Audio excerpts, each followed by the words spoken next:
Anti-democratic administrations. A timeline of the events in Turkey. Our country does not have a very brilliant history when it comes to anti-democratic administrations, but in each case democracy has always won. The military has intervened directly in Turkish politics 3 times, and in 1997 carried out a postmodern coup. In 2016 a failed coup attempt. 1960. May the 27th. The first coup in the Turkish Republic took place in 1960, during a time of heightened tensions between the Turkish government and the opposition. Growing tensions caused the Menderes government to impose martial law in early 1960. The army stepped in and toppled the government on May the 27th. The president, prime minister and several cabinet members were arrested and quickly tried for treason and other offences. Menderes was executed. General İsmail Güçlü assumed power as both president and prime minister, beginning a period of military-dominated politics that would last until 1965. 1971. March the 12th. The Turkish economy stagnated in the late 1960s, and the recession caused widespread unrest. Workers' groups staged demonstrations, sometimes violent, and right-wing groups carried out attacks of their own. The currency was devalued in 1960.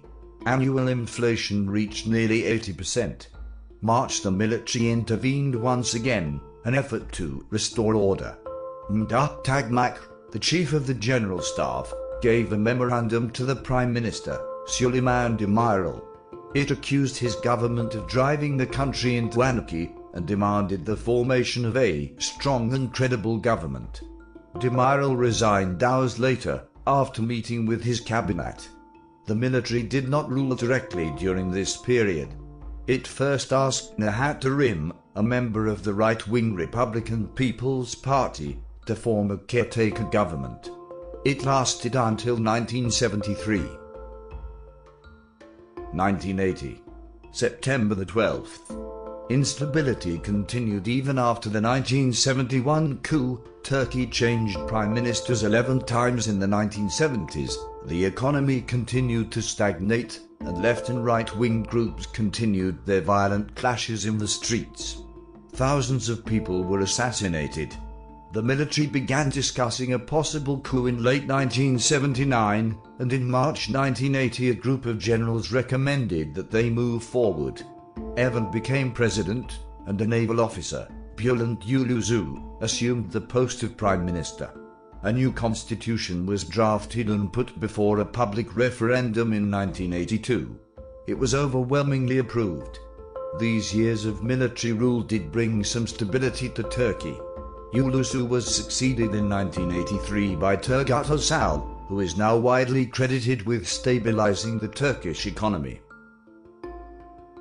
1997. February the 28th. The 1995 election led to overwhelming gains for the Welfare Party, which took power the following year as the head of a coalition government. In 1997 the military issued a series of recommendations, which the government had no choice but to accept. The Prime Minister, Mehmet Erbakan, agreed to a compulsory 8-year education program to prevent pupils from enrolling in religious schools, a headscarf ban at universities, and other measures. Erbakan was then forced to resign. The Welfare Party was shut down in 1998, and Erbakan was banned from politics for 5 years. Some former members of the party, including current President Recep Tayyip Erdogan, would eventually go on to found the Justice and Development Party. 2016. July the 15th. Late Friday, tanks rolled onto the streets of the capital, Ankara, and Istanbul. Uniformed soldiers blocked the famous Bosphorus Bridge connecting the European and Asian sides of Istanbul. Shortly before midnight local time, a faction of the military issued a statement, saying that political administration that has lost all legitimacy has been forced to withdraw. President Recep Tayyip Erdogan addressed the nation via FaceTime. Speaking to a CNN Turkish anchor who held her phone so viewers could see it, he urged people to take to the streets to stand up to the military faction behind the uprising. Within a few hours, during which gunshots were heard at the presidential palace, the Grand National Assembly was bombed and civilians were killed by the coup soldiers. The Turkish National Intelligence Unit claimed the coup was over, but not before 290 people were killed and more than 1,400 people were injured. For democracy. Democracy is in the very essence of the Turkish people. A call by President Recep Tayyip Erdogan changed the course of the failed coup. People from every member of the society were on the streets for democracy. Of the people, by the people, for the people. Thank you for listening.